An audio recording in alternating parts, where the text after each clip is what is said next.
Hello everyone, মই দীপজ্যোতিয়ে তোমালোক সকলোকে নতুন এটি ভিডিঅ'লৈ স্বাগতম জনাইছো। এই সিৰিজটোত আমি চাই আছিলোঁ সেবাৰ ফালৰ পৰা আগবঢ়োৱা স্যাম্পল পেপাৰৰ সলিউশনসমূহ। আজি আমি চাবলৈ গৈ আছো জেনেৰেল সায়েন্সৰ চেপ্টাৰ 4 যেটো আছিল তোমাৰ কাৰ্বন আৰু তাৰ যৌগ।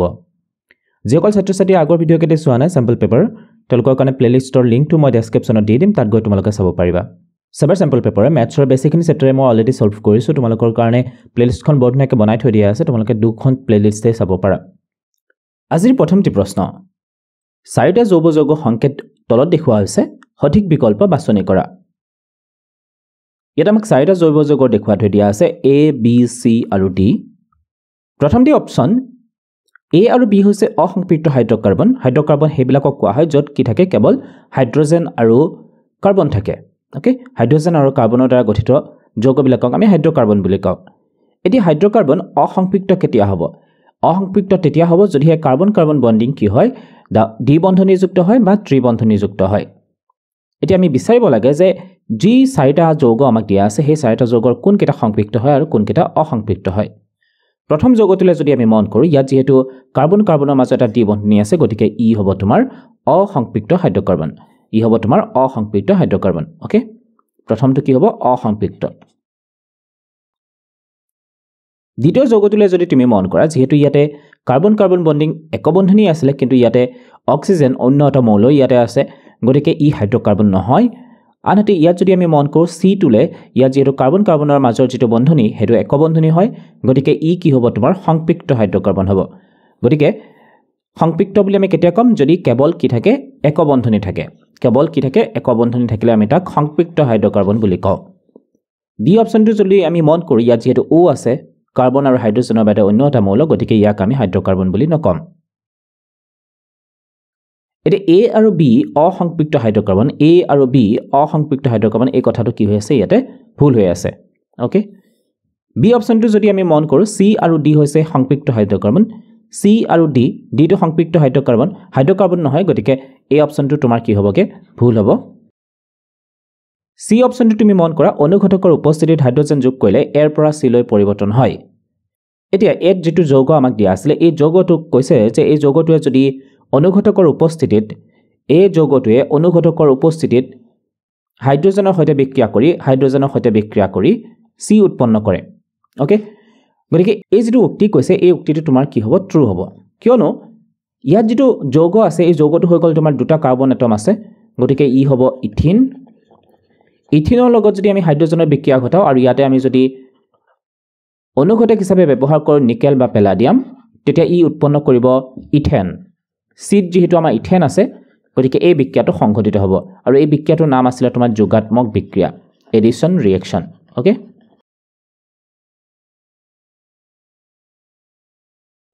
গতিকে C অপশ্যনটো হ'ব তোমাৰ শুদ্ধ। ডি অপশ্যনটো তোমাক কৈছিলে পটাছিয়াম পাৰমাংগানেট যোগ কৰিলে বিৰ পৰা ডিলৈ পৰিৱৰ্তন হয়। বিত আমাক যৌগটো দিয়া আছিলে ইথানয়িক এচিড, ইয়াতে আমাক দিয়া আছিলে ইথানয়িক এচিড, আৰু ডিত আমাক দিয়া আছে ইথানল। এতিয়া তোমাক কৈছে যে পটাছিয়াম পাৰমাংগানেট যোগ কৰিলে বিৰ পৰা ডিলৈ পৰিৱৰ্তন হয়। আচলতে এই ষ্টেটমেণ্টটো তোমাৰ কি হ'ব? ভুল হ'ব। ইয়াৰ বিপৰীতটোহে সম্ভৱ হয়। ইথানলক যদি আমি পটাছিয়াম পাৰমাংগানেটৰ লগত বিক্ৰিয়া ঘটাওঁ, তেতিয়াহ'লে ইথানয়িক এচিড উৎপন্ন হয়। গতিকে ইয়াৰ পৰা শুদ্ধ অপশ্যন তোমাৰ হ'বগে C।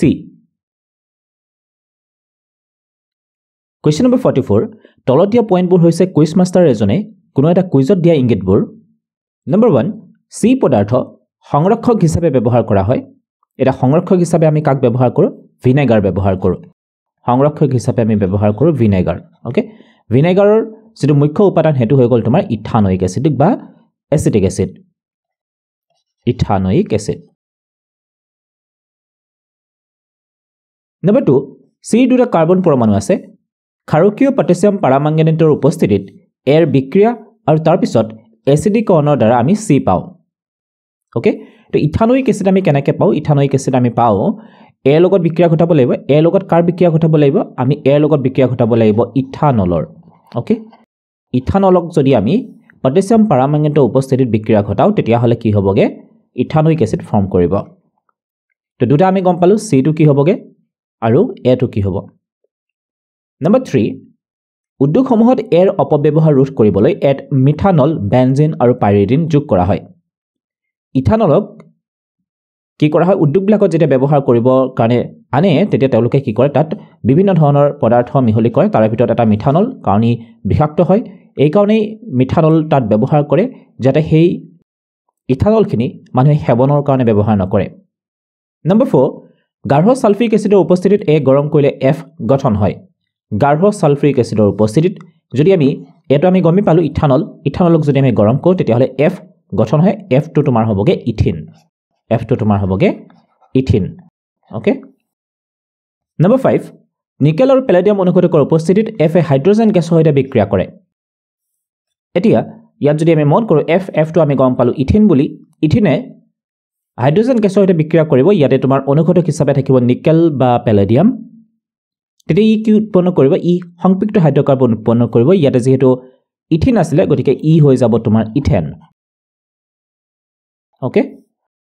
এতিয়া হু প্ৰশ্নখিনিলে ওপৰৰ ইংগিতৰ ভিতৰত তলত দিয়া প্ৰশ্নবোৰৰ উত্তৰ দিয়া নম্বৰ A আৰু F ৰ IUPAC নাম লিখা এটো আমি গম পাইছিলো ইথানল বুলি আৰু F টো হ'ব তোমাৰ ইথিন A হৈ গল তোমাৰ ইথানল আৰু F তোমাৰ হ'বগে ইথিন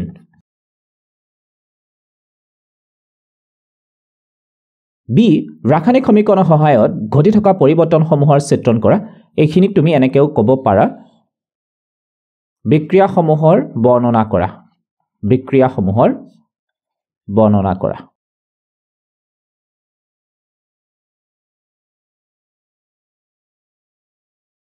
প্ৰথমতে আমি চাও এৰ পৰা সি হোৱাটো এটো তোমাৰ কি আছিল এটো আছিল ইথানলৰ পৰা কি হ'ব লাগিব ইথানয়িক এসিড ইথানলৰ পৰা ইথানয়িক এসিড হোৱা বিক্ৰিয়াটো হৈ গল তোমাৰ জাৰণ বিক্ৰিয়া ইয়াত আমি লিখিব পাৰো প্ৰথমে আমাৰ হাতত আছিল ইথানল that is CH3CH2OH ইয়াৰ লগত আমি বিক্ৰিয়া ঘটামকাৰ ক্ষাৰকীয় পটাছিয়াম পাৰমাংগানেট আৰু আমি তাপ দিব লাগিব লগতে ইয়াৰ এসিডীকৰণ কৰিলে আমি কি পাম ইথানয়িক এসিড CH3COOH ইয়াত আমি আৰু এটা কাম কৰিব পাৰো হেতু হল ক্ষাৰকীয় পটাছিয়াম পাৰমাংগানেটৰ হলনি আমি ইয়াতে ব্যৱহাৰ কৰিব পাৰো আমলিক পটাছিয়াম ডাইক্ৰোমেট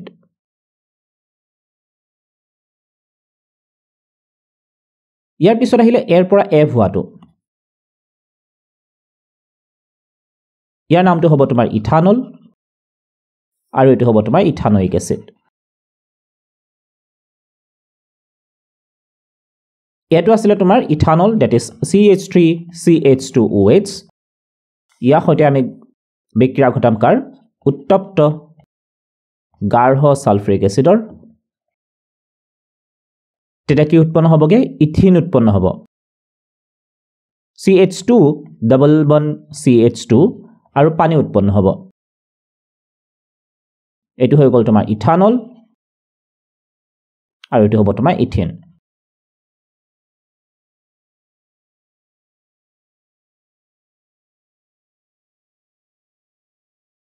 অৰ দিয়া আছিল আমাক নম্বৰ 2 আৰু নম্বৰ 5 ষ্টৰ ঘটা ৰাসায়নিক বিক্ৰিয়াটোৰ নাম লিখা এই স্তৰসমূহত গঠন হোৱা যৌগসমূহ চিনাক্ত কৰা যদি এক ইয়াৰ পৰৱৰ্তী সমগণৰে সলনি কৰা হয় এটা হল পোনপ্ৰথমে 2 নম্বৰ ষ্টেপলে 2 নম্বৰ ষ্টেপত কোনটো বিক্ৰিয়া সংঘটিত হৈছিল ইয়াত যদি আমি মন কৰো C দুটা কাৰ্বন পৰমাণু আছে ক্ষাৰকীয় পটাছিয়াম পাৰমাংগানেটৰ উপস্থিতিত এৰ বিক্ৰিয়া আৰু তাৰ পিছত এসিডীকৰণৰ দ্বাৰা আমি কি পাও C পাও গতিকে ইয়াতে তোমাৰ হৈছিল কি ইথানলৰ জাৰণ হৈছিল ওকে এটো আছিল তোমাৰ জাৰণ বিক্ৰিয়া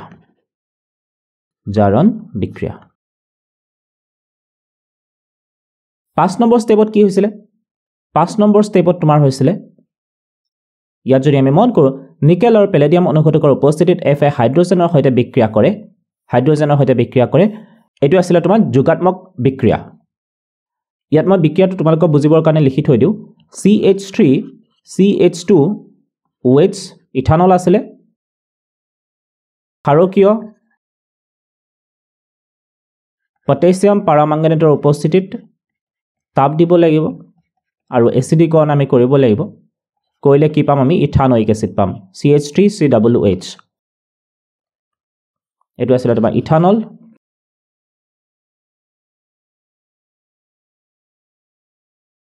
আৰু এইটো হৈছে তোমাৰ ইথানয়িক এচিড ইয়াত আমি আম্লিক পটাছিয়াম ডাইক্ৰমেটো ব্যৱহাৰ কৰিব পাৰো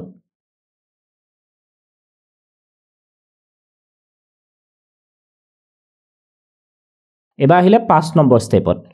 5 নম্বৰ ষ্টেপত তোমাৰ আছিল 5 নম্বৰ ষ্টেপত কি আছে যোগাত্মক বিক্ৰিয়া গতিকে আমি লিখিম এটো যোগাত্মক বিক্ৰিয়া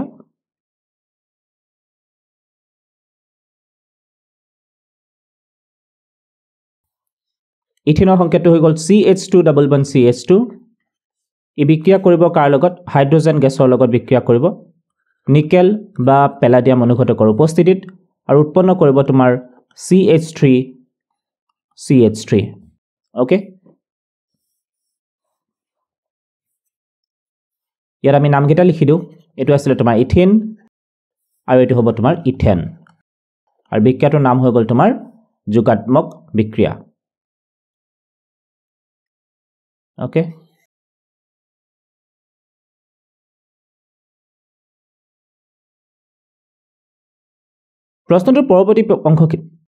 প্ৰশ্নটোৰ পৰৱৰ্তী অংশখিনিলৈ মন কৰা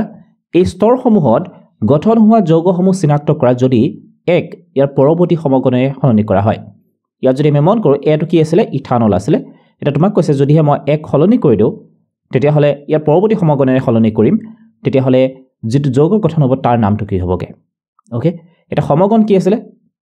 সমগণ যদি আমি মন কৰো ইয়াৰে যেহেতু এলকহল আছিল আমাৰ তাত ইথানল আছিল গতিকে ইথানলৰ পৰৱৰ্তী সমগণটো কি হ'ব ইথ মানে আছে দুটা কাৰ্বন ইয়াৰ পিছত আমি পাম তিনিটা কাৰ্বন থকাটো যেটো আমি কম প্ৰপানলৰ পিছৰটো কোনটো হ'ব তেতিয়া হলে চাৰিটা কাৰ্বন থকাটো অৰ্থাৎ বিউটানল কাৰ্যকৰী মূলক একে থাকিব লাগিব আৰু কাৰ্বনৰ সংখ্যাটো কি হ'ব পাৰে বেছি বা কম হ'ব পাৰে ওকে এতিয়া আমি এনেকৈ লিখিব পাৰো যেতিয়া এক পৰৱৰ্তী সমগণ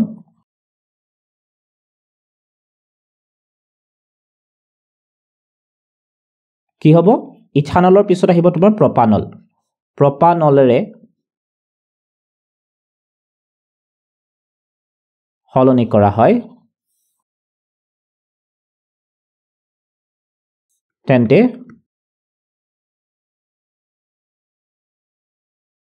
প্ৰস্তুত হোৱা যৌগটো হ'ব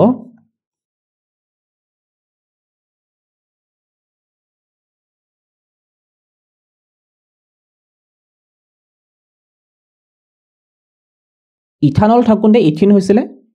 প্ৰপানল হলে প্ৰপিন হ'ব প্ৰপিন বিক্ৰিয়াটোলৈ যদি আমি মন কৰো প্ৰথমতে আমি কি ল'ব লাগিব প্ৰপানলৰ সংকেতটো কি হ'ব তেতিয়া হলে C3 তিনিটা কাৰ্বন থাকিব হাইড্ৰোজেন কিমান হ'ব 3 × 6 6 লগত 1 যোগ কৰিলে 7 আৰু থাকিলে OH গ্ৰুপ ওকে এটো হৈ যাব তোমাৰ কি প্ৰপিন হলে ইয়াত যদি আমি মন কৰো কাৰ্বন কেইটা থাকিব তিনটাই থাকিব হাইড্ৰোজেন কেইটা থাকিব 3 × 6 ওকে লগতে ইয়াতে কি হ'বগে পানী উৎপন্ন হ'ব আৰু ইয়াতে আমি ব্যৱহাৰ কৰিব লাগিব গৰম বা তুমি ক'ব পাৰা যে উত্তপ্ত গাঢ় সালফ্ৰিক এসিড H2SO4 ওকে ইয়াত আমি নামকেইটা লিখিব পাৰো এটো হ'ব তোমাৰ প্ৰপানল আৰু এটো হ'ব তোমাৰ প্ৰপিন ৰেহমতে সূৰ্যৰ পোহৰৰ উপস্থিতিত মিথেন আৰু ক্লোৰিনৰ মাজৰ বিক্ৰিয়াক প্ৰতিস্থাপন বিক্ৰিয়া হিচাপে শ্ৰেণীভুক্ত কৰিছিল ৰেহমতৰ মতামতক উপযুক্ত ন্যায্যতাৰ সমৰ্থন কৰা আৰু সমতুল্য ৰাসায়নিক সমীকৰণৰ সহায়ত বিক্ৰিয়াটো বৰ্ণনা কৰা এটা প্ৰশ্নটোত কি কৈছে যে ৰেহমতে এটা পৰীক্ষা কৰি চাইছিল পৰীক্ষাটোত কি লৈছিল তো মিথেন লৈছিল আৰু ক্লোৰিন লৈছিল আৰু ইহঁতৰ মাজত যেতিয়া বিক্ৰিয়া ঘটোৱাৰ পিছত তেওঁলোকে সেই বিক্ৰিয়াটোক নাম দিছিল প্ৰতিস্থাপন বিক্ৰিয়া এতিয়া আমি ক'ব লাগে যে ৰেহমতে যেটো মতামত আগবঢ়াইছে এই মতামতটো ঠিক হয় নে নহয় আৰু যদি হয় তেতিয়াহলে আমি তাৰ কাৰণ এটা ৰাসায়নিক সমীকৰণ দিব লাগে এতিয়া বিক্ৰিয়াটোলৈ যদি আমি মন কৰো বিক্ৰিয়াটো তোমাৰ কি হৈছিল মিথেন হৈ গল তোমাৰ CH4 মিথেন ই কাৰ লগত বিক্ৰিয়া কৰিব ক্লোৰিনৰ লগত ৰাইট Cl2 ক্লোৰিনৰ লগত বিক্ৰিয়া কৰিব কৰিলে কি হ'ব ই ক্লোৰোমিথেন উৎপন্ন কৰিব ওকে লগতে HCl উৎপন্ন কৰিব এই বিক্ৰিয়াটো কেতিয়া সংঘটিত হ'ব সূৰ্যৰ পোহৰৰ উপস্থিতিত সূৰ্যৰ পোহৰ ওকে এতিয়া এই বিক্ৰিয়াটো সঠিকভাৱে হৈছে নে নাই তো আমি ক'ব পাৰোঁ যে ইয়েছ বিক্ৰিয়াটো সঠিকভাৱে হৈছে আৰু ই প্ৰতিস্থাপন বিক্ৰিয়া বুলি এই বিক্ৰিয়াটোক প্ৰতিস্থাপন বিক্ৰিয়া বুলি ৰেহমতে কৈছিলে এই কথাটো শুদ্ধ হয় নে নহয় নিশ্চয় হয় কাৰণ ইয়াতে আমি যদি ষ্ট্ৰাকচাৰটোলে চাওঁ কাৰ্বনত ইয়াতে কিমানটা আছিল হাইড্ৰজেন 4টা হাইড্ৰজেন আছিল আৰু ইয়াতে কি হ'ব এই যে এটা হাইড্ৰজেন এই এটা হাইড্ৰজেন তোমাৰ ক্লোৰিনে ৰিপ্লেস কৰি কিনে হি নিজে বহি যাব ইয়াতে ওকে তো এটা হাইড্ৰজেনৰ ঠাইত ক্লোৰিন আহি গ'ল গতিকে এটো আমি প্ৰতিস্থাপন বিক্ৰিয়া বুলি ক'ব পাৰো ওকে গতিকে আমি কথাখিনি এনেকৈ লিখিম ৰেহমতে বা তুমি ক'ব পাৰা যে ৰেহমতৰ মতামত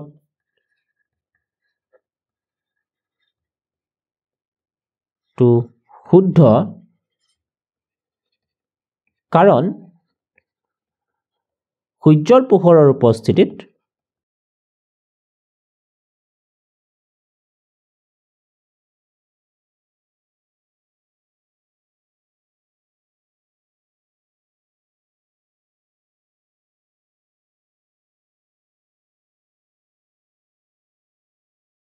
ক্লোৰিনে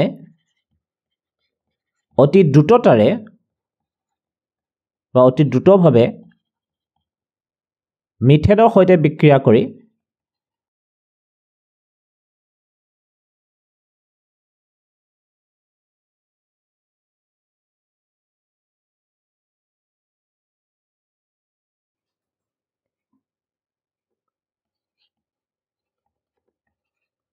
এটা হাইড্ৰজেন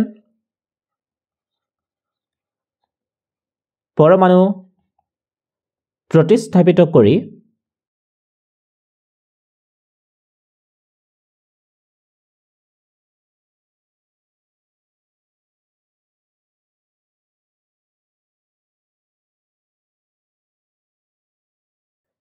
ক্লোৰোমিথেন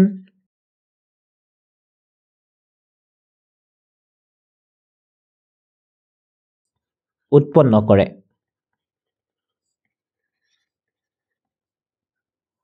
ই এটা প্ৰতিস্থাপন বিক্ৰিয়াৰ উদাহৰণ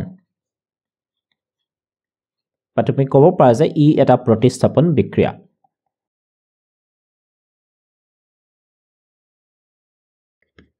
ওকে এই প্ৰশ্নটোলৈ মন কৰা ৰাইনাই কিছুমান বিশেষ বিক্ৰিয়া কৰি থাকোঁতে লক্ষ্য কৰিছিল যে ভিনেগাৰৰ দৰে গোন্ধযুক্ত পদাৰ্থ এক্সক এটা পদাৰ্থ আছিলে যাৰ গোন্ধটো হ'ল ভিনেগাৰৰ দৰে তো এক্সক গাঢ় সালফ্ৰিক এচিডৰ সৈতে কি কৰালে গাঢ় সালফ্ৰিক এচিডৰ উপস্থিতিত পানীৰ চৌবাচত y সৈতে গৰম কৰিলে y কথা অকমান আমাক কোৱা আছে y কথাটো কৈছে যে y আমি ঔদ্যোগিক দ্ৰাৱক হিচাপে ব্যৱহাৰ কৰোঁ যেটা গৰম কৰিলে তেতিয়া কি হ'ল এটা আণবিক সংকেতযুক্ত আণবিক সংকেতটো আমাক দিয়া আছে C4H8O2 এই আণবিক সংকেত বিশিষ্ট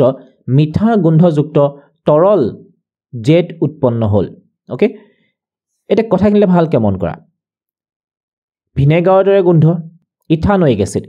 এচিডৰ ভিনেগাৰৰ দৰে গোন্ধ ৰাইট ইথানোইক এচিড তো এক্সটো আমি গম পালো ইথানোইক এচিড হ'ব ইথানোইক এচিডে যেতিয়া সালফ্ৰিক এচিড গাঢ় সালফ্ৰিক এচিডৰ উপস্থিতিত y সৈতে বিক্ৰিয়া কৰিব এতিয়া y টো কি হ'ব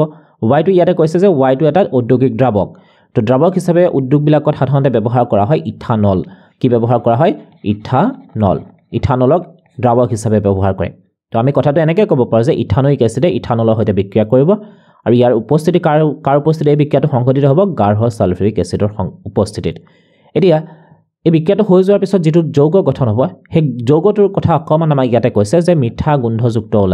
গোন্ধ ওলাই তো মিঠা গোন্ধ কাৰ ওলাব এষ্টাৰৰ ওলাই কাৰ এষ্টাৰ ওকে অৰ্থাৎ তেতিয়াহ'লে আমি ক'ব পাৰোঁ যে যেটো জেড হয় সেই জেডটো কি হ'ব এষ্টাৰ হ'ব আৰু এষ্টাৰৰ আণবিক সংকেতটো আমাক দিয়া আছে C4H8O2 নেক্সট এতিয়া ইয়াৰ পিছৰখিনি যদি আমি মন কৰোঁ কষ্টিক সোডা সোডিয়াম হাইড্ৰক্সাইডৰ সৈতে গৰম কৰিলে জেডে সোডিয়াম লৱণ আৰু y যৌগটো ঘূৰাই দিয়ে অৰ্থাৎ তোমাক কৈছে যে যেতিয়া আমি জেডক কি কৰিম গৰম কৰিম কাৰ সৈতে গৰম কৰিম সোডিয়াম হাইড্ৰক্সাইডৰ সৈতে গৰম কৰিম তো জেডক যেতিয়া আমি সোডিয়াম হাইড্ৰক্সাইডৰ সৈতে গৰম কৰোঁ তেতিয়াহ'লে আমি পাম কি এটা সোডিয়াম লৱণ ওকে আৰু y যৌগটো কি আছিলে ইথানল তো আকৌ আমি ইথানল ঘূৰাই পাম গতিকে প্ৰশ্নটোলৈ আহো এটা তোমাক কৈছে যে x y আৰু z চিনাক্ত কৰা গতিকে আমি গমেই পালো x y z কি হয় উপযুক্ত ৰাসায়নিক সমীকৰণৰ সহায়ত পৰিৱৰ্তনসমূহ বৰ্ণনা কৰা তো কথাখিনি আমি এনেকৈ লিখিম এতিয়া প্ৰথমতে কৈছিলে ভিনেগাৰৰ দৰে গোন্ধযুক্ত পদাৰ্থ x গতিকে আমি ইয়াতে লিখিব পাৰো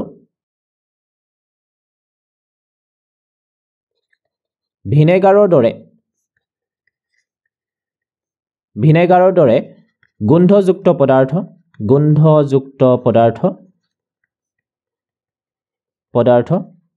x হল কি হ'ব তোমাৰ ইথানোইক এসিড ওকে তাৰ পিছত কি আহিলে তাৰ পিছত তোমাৰ ইয়া সংকেতটো তুমি লিখিব পাৰা ইথানোইক এসিডৰ সংকেতটো হৈ গল তোমাৰ CH3 COOH এটো হল তাৰ সংকেত ঔদ্যোগিক দ্ৰাৱক হিচাপে কৈছিলে নহয় এটো প্ৰশ্নত যে ঔদ্যোগিক দ্ৰাৱক হিচাপে ব্যৱহাৰ কৰা হয় ঔদ্যোগিক দ্ৰাৱক কি হ'ব ঔদ্যোগিক দ্ৰাৱক Y হল ই কি হ'ব তোমাৰ ইথানল ইয়াৰ সংকেতটো হৈ গল CH3 CH2OH এতিয়া আমি যদি ইথানোইক এসিড আৰু ইথানলৰ মাজৰ বিক্ৰিয়াটোলৈ মন কৰো তেতিয়া হলে কি হ'ব X আৰু Y এ গাঢ় সালফ্ৰিক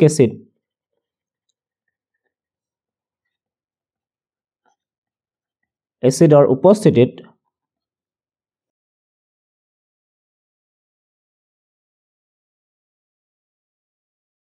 কৰা বিক্ৰিয়াত Z অৰ্থাৎ এস্টাৰ উৎপন্ন হয় যাৰ মিঠা গোন্ধ আছে ওকে যাৰ গোন্ধটো মিঠা ওকে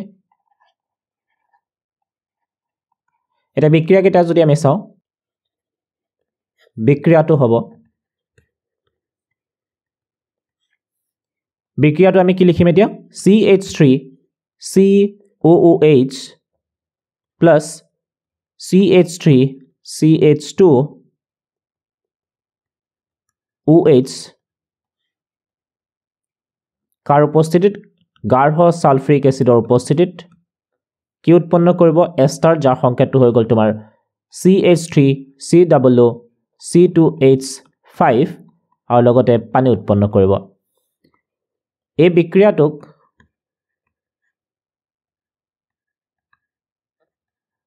এস্টাৰীভৱন বুলি কোৱা হয় এস্টাৰীভৱন এস্টাৰ উৎপন্ন হয় সেইকাৰণে ইয়াক কোৱা হয় এস্টাৰীভৱন বিক্ৰিয়া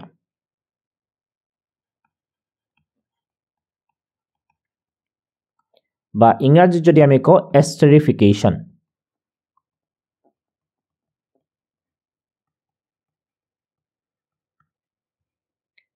নেক্সট তোমাৰ কি আহিলে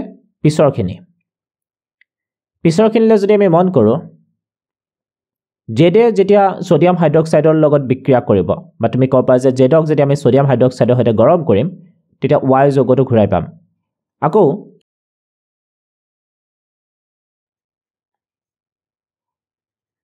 জেডক সোডিয়াম হাইড্ৰক্সাইডৰ সৈতে গৰম কৰিলে সংঘটিত হোৱা বিক্ৰিয়াটো হ'ব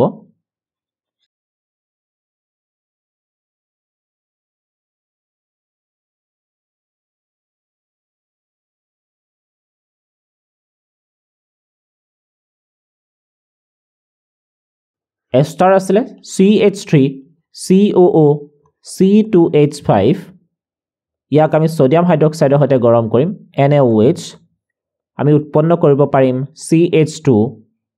C5OH উৎপন্ন হ'ব CH3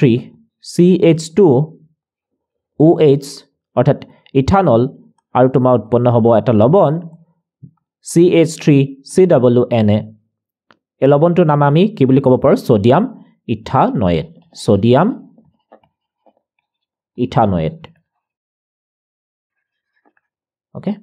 আৰু এটো আছিল তোমাৰ এস্টাৰ আৰু এটো হৈ গৈ যাব তোমাৰ ইথানল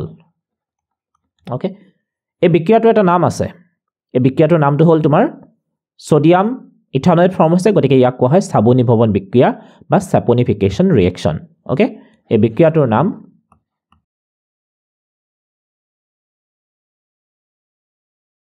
কি হ'ব সাবনীভৱন বিক্ৰিয়া বা saponification reaction okay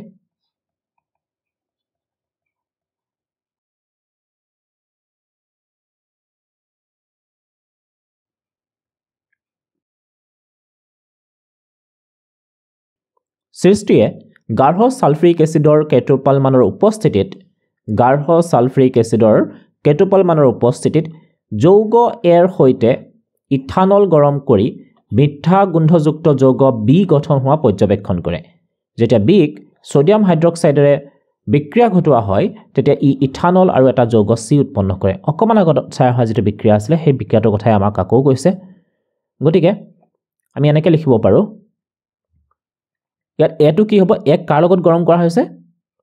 ইথানলৰ লগত আমি কাক গৰম কৰিছিল অকমান আগত ইথানয়িক এসিড তেতিয়া এটা যৌগ বি গঠন হয় বি গঠন হোৱাটো হ'ল বি টো হ'ল তোমাৰ এস্টাৰ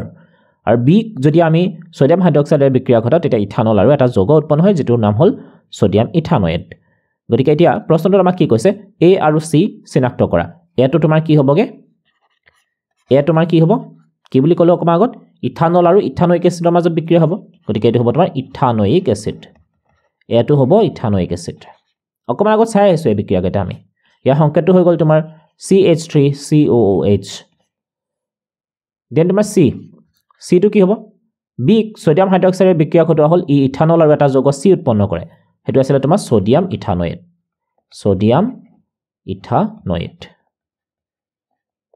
ওকে সংকেতটো আছিল CH3COONA চাই আছো আমি অকমান আগত বিক্ৰিয়া কেইটা এইকেইটা চোৱা এটো আছিল প্ৰথমটো বিক্ৰিয়া ইথানলৰ সৈতে কাৰ বিক্ৰিয়া হৈছিল ইথানয়িক এসিডৰ তো প্ৰথম এটো বিক্ৰিয়া আছিল ইথানলৰ সৈতে ইথানয়িক এসিডৰ বিক্ৰিয়া হৈছিল ইয়াৰ ফলত উৎপন্ন হৈ গ'ল তোমাৰ এস্টাৰক যদি আমি সোডিয়াম হাইড্ৰক্সাইডৰ সৈতে বিক্ৰিয়া ঘটাও ইথানলটো পামে লগতে এটা লৱণ পাও এই লৱণটো হৈ গ'ল তোমাৰ সোডিয়াম ইথানয়েট গতিকে সেই কথাখিনি আমি লিখিলো ওকে নেক্সট ওয়া এ আৰু বি যৌগবোৰ এটাকৈ ব্যৱহাৰ লিখা এ আৰু বি যৌগবোৰ এটাকৈ ব্যৱহাৰ এতিয়া ইয়াত যদি আমি মন কৰো এটো আমি কি বুলি গম পালো ইথানয়িক এসিড গতিকে আমি প্ৰথমতে লিখিব পাৰো এৰ ব্যৱহাৰ তো আমি এৰ ব্যৱহাৰ কি লিখিব পাৰো এক আমি ক'ত ব্যৱহাৰ কৰো ইথানয়িক এসিড আমি ক'ত ব্যৱহাৰ কৰো ইয়াক সংৰক্ষক হিচাপে ব্যৱহাৰ কৰা হয়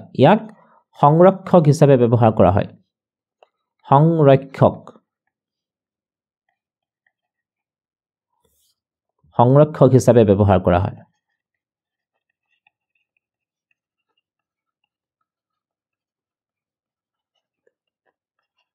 ওকে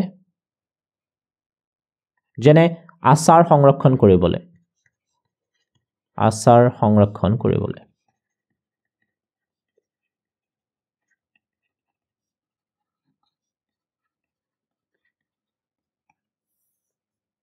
নেক্সট আহিলে তোমাৰ বি টো কি আছিল গন্ধযুক্ত যৌগ বি গন্ধযুক্ত যৌগ তোমালোকে পাই আহিছা এস্টাৰ হ'ব তো বিৰ ব্যৱহাৰ এটা যেহেতু ইয়াৰ বৰ ধুনীয়া গোন্ধ ওলাই মিঠা গোন্ধ ওলাই গতিকে ইয়াক আমি ক'ত ব্যৱহাৰ কৰিম যিবিলাক সুগন্ধি বস্তু আছে সুগন্ধি দ্ৰব্য হেবিলাকত ব্যৱহাৰ কৰিম লগতে খাদ্য সুস্বাদু কৰিবৰ কাৰণে আমি ইয়াক ব্যৱহাৰ কৰিম গতিকে আমি লিখিব পাৰো সুগন্ধি দ্ৰব্য আৰু খাদ্য সুস্বাদু কাৰক হিচাপে ব্যৱহাৰ কৰা হয়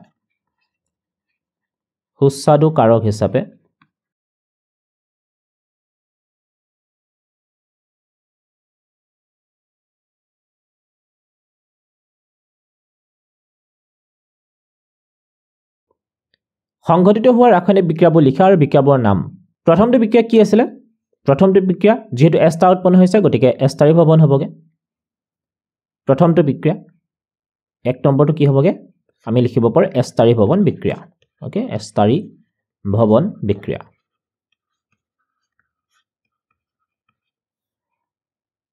CH3 COOH plus CH3 CH2OH গাঢ় সালফিউৰিক এসিড এষ্টাৰ ফৰ্ম হ'ব ইয়াৰ সংকেতটো হৈ গ'ল তোমাৰ CH3 C2H5 plus water এটো হৈ গ'ল তোমাৰ ইথানোইক এসিড এটো হৈ গ'ল তোমাৰ ইথানল এটো হৈ গ'ল তোমাৰ এষ্টাৰ ওকে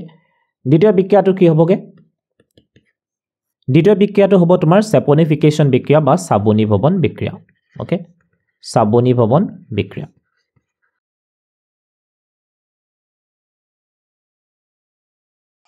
বিক্ৰিয়াটো কৰ পৰা হ'ব এখিনি প্ৰস্তাৱ হ'ব এষ্টাৰৰ পৰা CH3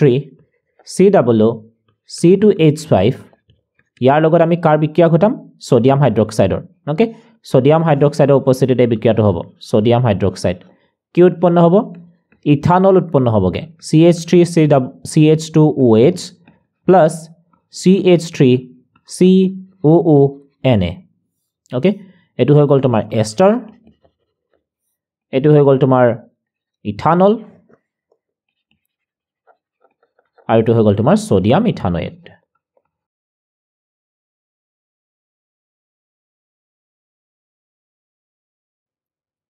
ওকে নেক্সট কোৱেশ্চন অৰ দিয়া আছিল এটা প্ৰশ্নটো আমাক কৈছে যে ইথানলৰ সৈতে যদি আমি গাঢ় সালফিউৰিক এসিডৰ বিক্ৰিয়া ঘটাও আৰু এই অৱস্থাটো আমাক দিয়া আছে 443 কেলভিন উষ্ণতা তেতিয়ালে কি হ'বগে আৰু বা তাত তোমাক এসিডৰ ভূমিকা কি আছিল সালফিউৰিক এসিডৰ ভূমিকা কি তোমাক সুধিছে এটা কথাখিনি আমি এনেকৈ লিখিব পাৰো 443 কেলভিন উষ্ণতাত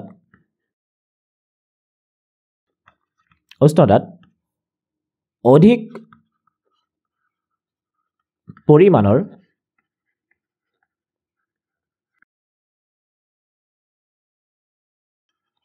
গাঢ়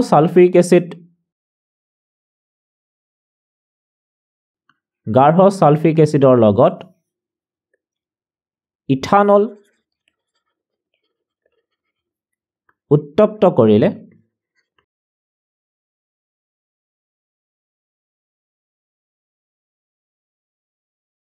ইথানলৰ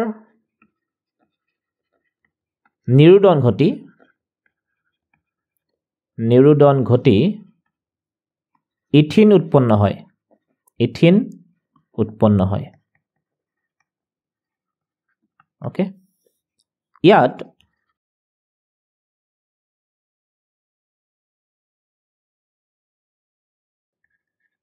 গাঢ় সালফিউৰিক এসিডে নিৰোধক দ্ৰব্য হিচাপে কাম কৰে তো নিৰোধক দ্ৰব্য কাক কোৱা হয় নিৰোধক দ্ৰব্য হেবিলাকক কোৱা হয় যিয়ে কোনো এটা যৌগৰ পৰা কি কৰে পানী আঁতৰ কৰে ওকে নিৰোধক দ্ৰব্য হিচাপে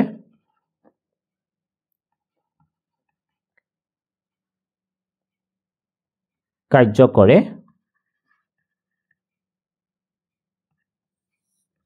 যিয়ে ইথানলৰ পৰা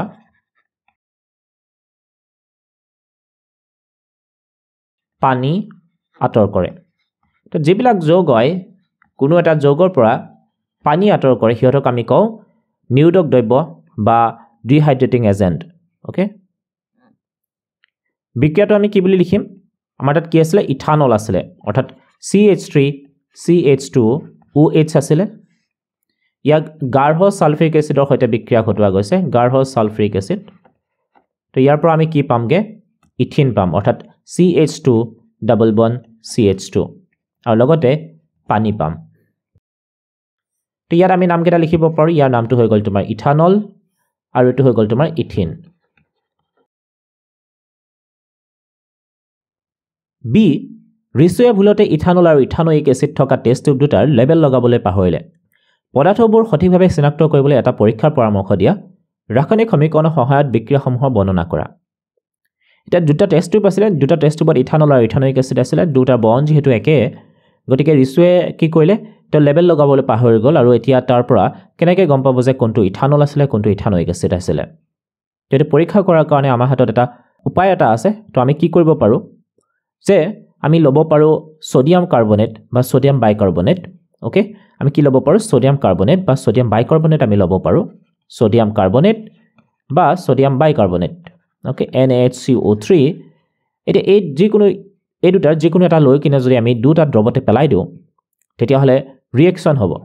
ওকে এটা লগত ৰিয়েকশ্যন হ'ব এটা লগত ৰিয়েকশ্যন নহয় যিটো লগত ৰিয়েকশ্যন হ'ব সেইটোক আমি ক'ব পাৰোঁ ইথানয়িক এচিড বুলি আৰু যিটো লগত ৰিয়েকশ্যন নহয় সেইটোক আমি ক'ম ইথানল বুলি ওকে এটা কথাখিনি আমি এনেকৈ লিখিব পাৰোঁ পৰীক্ষাটো কি হ'ব পৰীক্ষাটো আমি ক'ব পাৰোঁ যে সোডিয়াম কাৰ্বনেট বা সোডিয়াম বাইকাৰ্বনেট পৰীক্ষা ওকে সোডিয়াম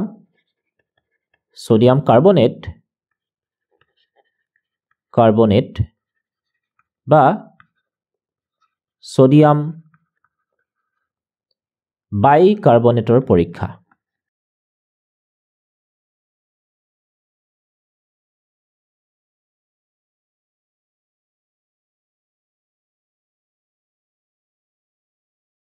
দ্ৰৱ দুটাৰ লগত সোডিয়াম কাৰ্বনেট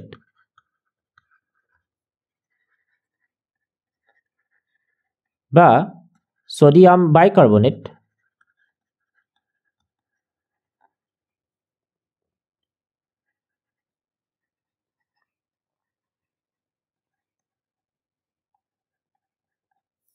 বিক্ৰিয়া ঘটালে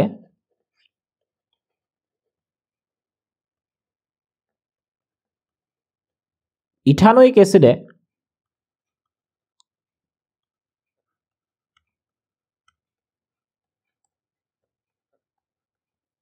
ইয়াৰ লগত বিক্ৰিয়া কৰিব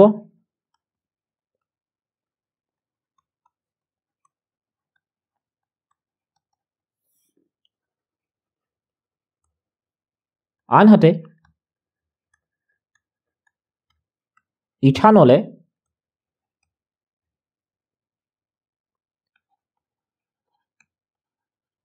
কোনো বিক্ৰিয়া নকৰে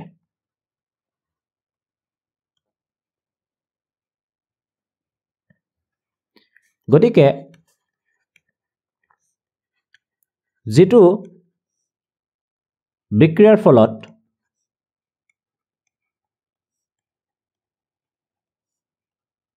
বুৰবুৰণি গঠন হোৱা দেখা যাব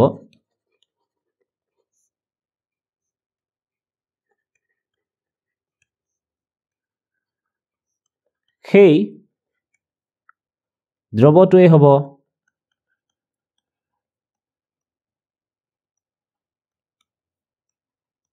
ইথানয়িক এচিড